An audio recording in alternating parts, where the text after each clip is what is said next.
10 ఏళ్ళు car party ఏలుబడిలా మాజీ CM KCR sir అధికారంలో ఉన్నప్పుడు కుటుంబ పాలన చేసిండు. తెలంగాణకు కావలి కుక్క లెక్క ఉంటా అని అన్నాడు. అమరవీరులను పట్టించుకోలేదని మైకు దొరికినప్పుడల్లా షై పార్టీ లీడర్లు చెడ చెప్పిర్రు కదా. కాంగ్రెస్ పార్టీ వాళ్ళు కూడా ఎన్నికల ముంగడ ఎంత ఎచ్చులకు పోయినరో చెప్తా పారి. అయ్యా ముఖ్యమంత్రి యనుమల రేవంతాల సారు ఎన్నికల ముంగడ ఏం మాట్లాడినరో పారి యాదికి తెచ్చుకొని మంచిగా నుండ్రి. ఫస్ట్ డిక్లరేషన్ అమరవీరుల ఉద్యమకారుల త్యాగాలకు గుర్తింపు. ఇన్నరా ఇంకా మస్తుగున్నది మొత్తం ముచ్చటి నుండ్రి.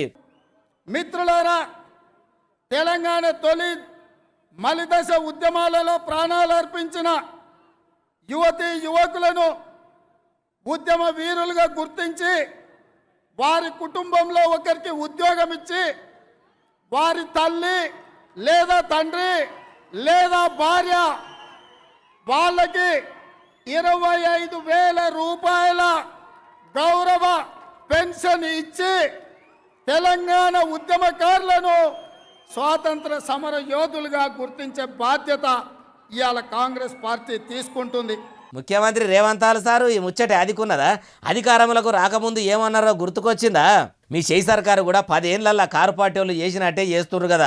మార్పు మార్పు మార్పు అంటే మీ కాంగ్రెస్ పార్టీ లీడర్ల ఆమ్దానిలా మార్పులు వస్తున్నాయి తప్పితే కామన్ పబ్లిక్ గోసలు ఓవుట్లా వస్తలేవా? ఎన్నికల ముంగట ఇట్లా అమరవీరులను ఆదుకుంటాము, వాళ్ళ కుటుంబంలో ఉన్నోళ్లకు సర్కారు నౌకరీ ఇస్తాము, నెలకి 25,000 పింఛన్ ఇస్తామని కొడంగల్ కాకిరికాయలు ఎంత దొడ్డు అంటే ఆందెప్కాయ అంత పొడుగు గుమ్మడికాయ అంత దొడ్డు అన్నట్టు చెప్తిరి.